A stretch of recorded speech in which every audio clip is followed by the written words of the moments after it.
Alright, another day, another install. So basically just got here at this job, so I've just started loading up everything I need. There's obviously way more to come in. So we're installing a ducted unit, so I don't know what we're going to need. So I normally just bring a whole bunch of uni-strut, a whole bunch of booker rod, timber, drop saw and stuff. Basically the unit's going up there. The unit's actually going to go down here somewhere, not on brackets, this one. So a bit different. Anyway, first things first, going to start loading everything up, get into it. First thing we've done is just cut the hole out, 900 by 500 square, in line with the lights and the smoke alarm. So Tom's outside dismantling the indoor unit, so we're going to bring that up and put it in now.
stuff's hard to clean. You use a blower and nothing happens. Anyway, yeah, so this one, the customer just wants it on the ground. This is like a shared building, like a complex with a bunch of townhouses. So just to be safe, with strata and whatever, we had to do like a whole bunch of paperwork, which we've already submitted. But yeah, just to be safe, just putting this one on the ground. So there was someone was saying that I was a bad tech because I've been putting them on brackets. So hopefully I'm a good tech now. But you can't really put a paver, like one of these concrete rectangle pavers down, because like the ground isn't level. So like to make it level, we've just put it on adjustable galvanized feet. So we've leveled it so it's perfectly level now. It's like literally perfectly level. I feel like the best way to clean it in the future, which I just did then at the back, is just to do this. You can still clean under there, but honestly that's going to get covered in leaves, but it is what it is. Yeah, so we've got the electrician coming. I've going to help him out this time. He's got a bigger isolator, so I'm just going to mount the isolator. Once again, he does all the electrical work, not me, but I'll just mount that. I've got a tongue up there going in for him, just try to help him out so he can get here, get it done, and you know, keeps everyone happy. But anyway, I'm going to put that on the wall now. But the main reason for the video is I just want to show you the setup I've done just using the MyAir system. So and I'm only doing that just because people keep asking me, so I'll show you that.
So I just put that little switch back in there and left them for the sparky.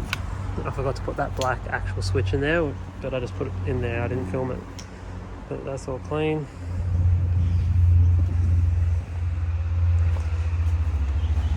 Cool. Alright, so basically that's the end of today. So I'm going to leave tomorrow. There's literally nothing to do except for the sparky to run the power. When he runs it, I'll turn it on and we'll wait as long as we can. We're supposed to wait 6 hours for these to warm up the compressor before you actually run it. However, in summer that's proper overkill. However, we just turn it on and leave it on for a bit, and whilst it's just sitting there warming up, do like I've got to change the field code settings for this MyAir stuff, so normally do that and set up the sensors and stuff before you run it. So Yeah, I'll go over that tomorrow. Alright, so the sparkies are done. I ended up having to replace the switchboard. Well, not having to, but advised to. So I'm going to turn it on now and show you what the go is.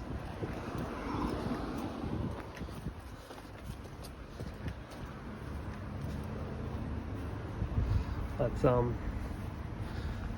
apprentice did that. It's not my handiwork, but his apprentice did that, I should say. Anyway, so I've just got that running at the moment, but it goes through a test mode when you first put it on.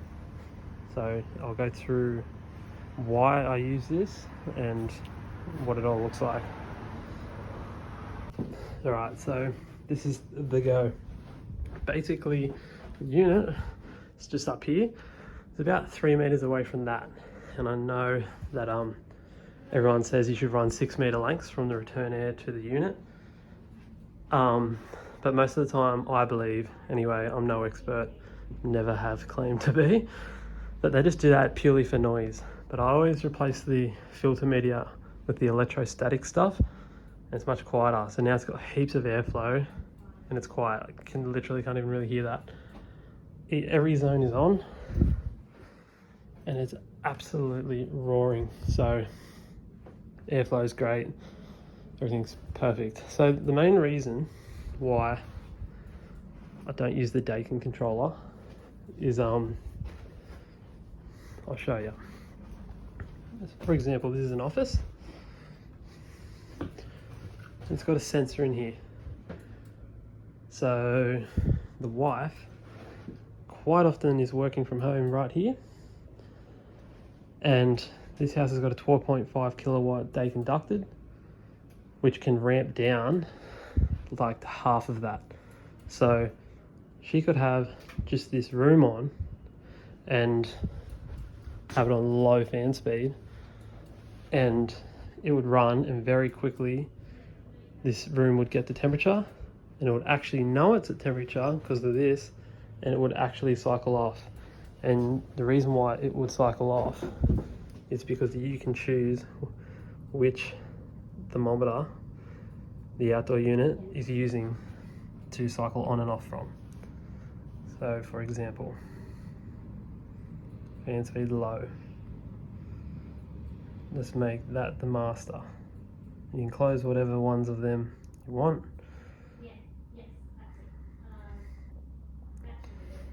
Now, when that gets to temperature, the outdoor unit will cycle off.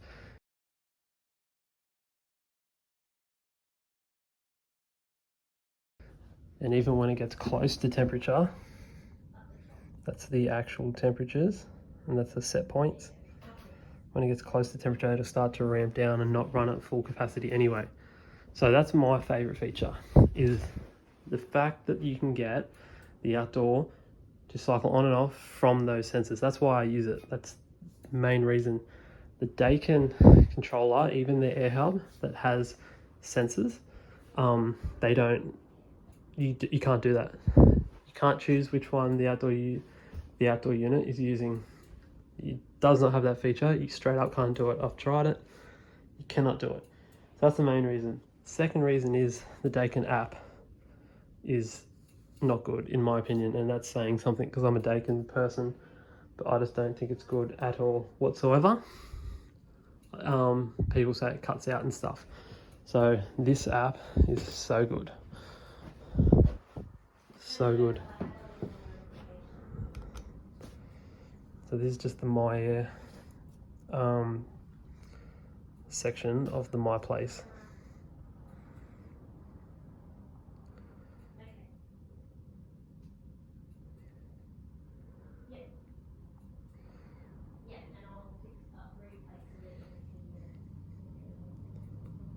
Anyway, I'm just going to hook this up to the Wi-Fi so then they can download the app and start using it. Alright, so basically that is the air conditioner, and normally you would just have a Daikin controller on it.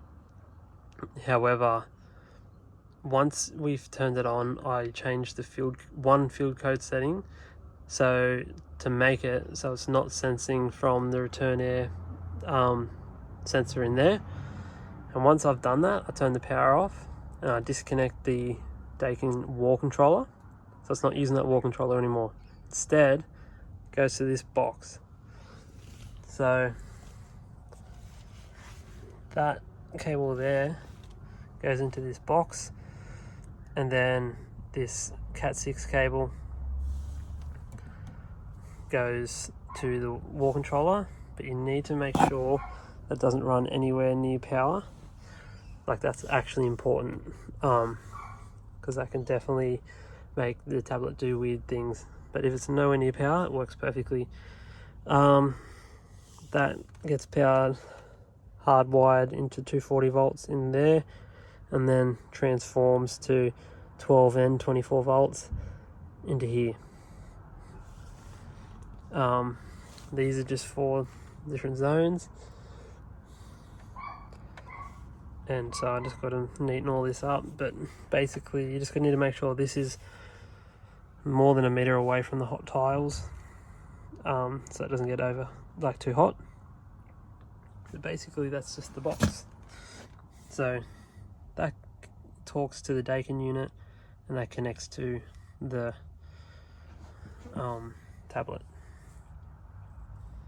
That's what it looks like. It's really easy.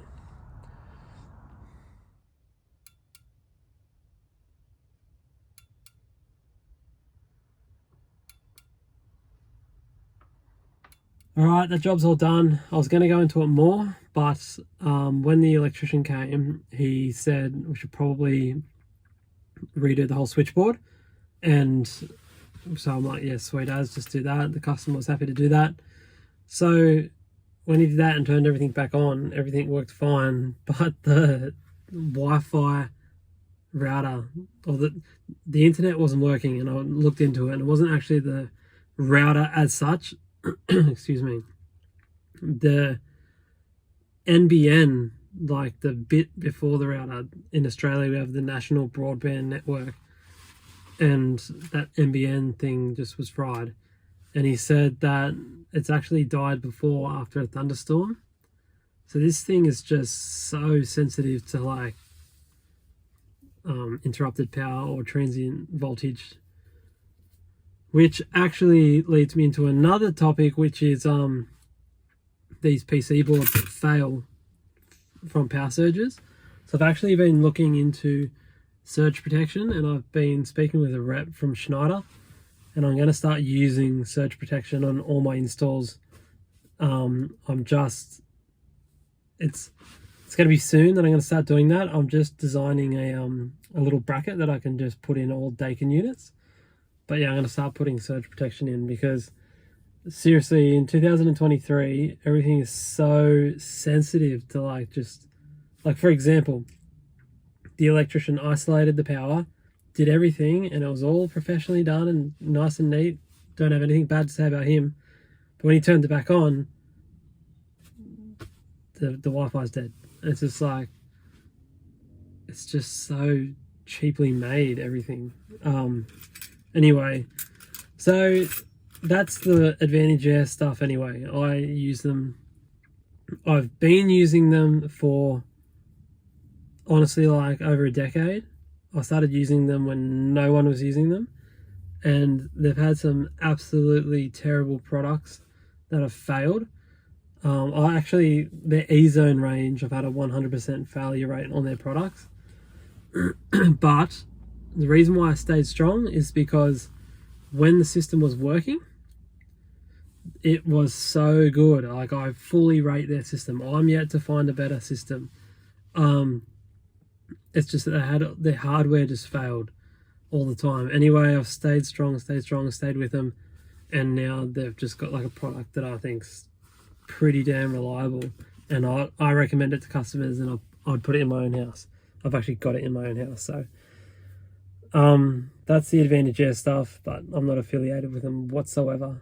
I've actually noticed that they just sponsored the Penrith Panthers, which is pretty, which is a pretty good sign that they're growing. But anyway, have a good weekend, and I'll see you next week.